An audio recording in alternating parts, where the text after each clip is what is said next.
How do you feel প্রথমত আলহামদুলিল্লাহ, কারণ যেহেতু প্রায় অলমোস্ট 18 মাস পর আন্তর্জাতিক ম্যাচে ফিরলাম, তো আমার জন্য বিষয়টা টাফ ছিল।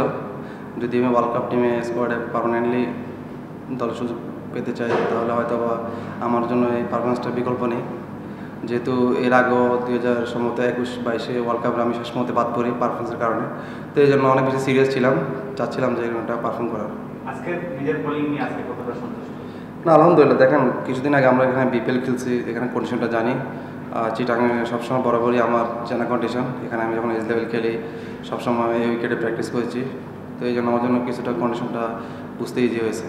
সত্যি বলতে আজকে অনেক নার্ভাস ছিলাম, যদি এর আগে কখনো ইন্টারন্যাশনাল ম্যাচ খেলেছে নার্ভাস ছিলাম না, যেহেতু আসলে আমার জন্য ভালো করাটা খুব গুরুত্বপূর্ণ ছিল, যেহেতু আর 1-2 ম্যাচ পরে ফিজ আসবে।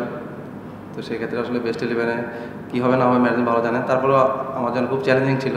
তো আলহামদুলিল্লাহ চেষ্টা করছি ভালোটা দেওয়ার, তো ইনশাল্লাহ মোটামুটি হয়েছে। যদি আরও ভালো করতে পারতাম আরও ভালো লাগতো, যেহেতু আরও 4টা ম্যাচ সুযোগ আছে, তো চেষ্টা করবো এর থেকে আরও বেশি ছাড়িয়ে যাওয়ার। প্রথম ম্যাচ হিসাবে ও যেরকমভাবে অ্যাগ্রেসিভ অ্যাটিটিউডে ব্যাটিং করছে, আসলে সত্যি প্রশংসনীয়। প্রথমত হয়তো বা সমবায় ফিট থাকলে হয়তো বা ও সুযোগ পেতো না, তারপরেও সুযোগটা কাজে লাগিয়েছে। তো ইনশাল্লাহ আমি ওর কাছ থেকে আশা করবো ধারাবাহিক থাকার আর বাকি 4টা ম্যাচ। প্রথম অনেক আমাদের মেইন ব্যাটসম্যানও আজকে ব্যাটিং সুযোগ পায়নি, সেক্ষেত্রে তো আমি তো লো অর্ডার অনেক দেরি, সম্ভবত নাম্বার 8-9-এ ব্যাটিং করতাম।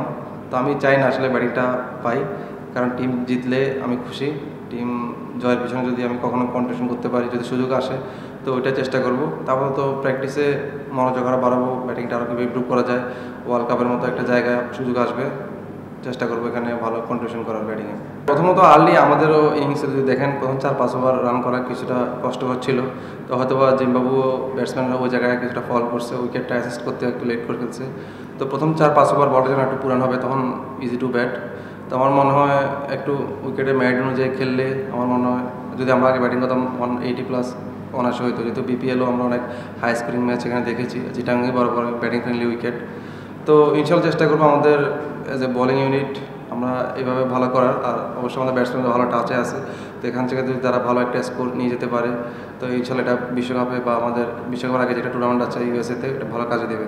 প্রথমত আসলে অনেক ভালো টেকনিক্যাল বিষয় নিয়ে কিছু কথা বলে, তো জিনিসটা আমি আসলে কালকে প্র্যাকটিসের পর রিয়েলাইজ করছি যে আসলে আমরা অনেকেই হয়তো বা নেট প্র্যাকটিস মনে করছি নেট প্র্যাকটিসের মতোই। আসলে নেট প্র্যাকটিসের যে ম্যাচ প্রিপারেশন নিয়ে যাওয়া যায় সেটা হয়তো বা আমরা জানতাম, বাট আর একটু ক্যালকুলেটিভভাবে ও কালকে বুঝেছে যে জিনিসটা আমার জন্য কাজে আসবে ইনশাল্লাহ। নেক্সট প্র্যাকটিস সেশনে আমি ওভাবে ব্যাট করার চেষ্টা করবো, সেটা প্র্যাকটিসে হোক আর ম্যাচে হোক।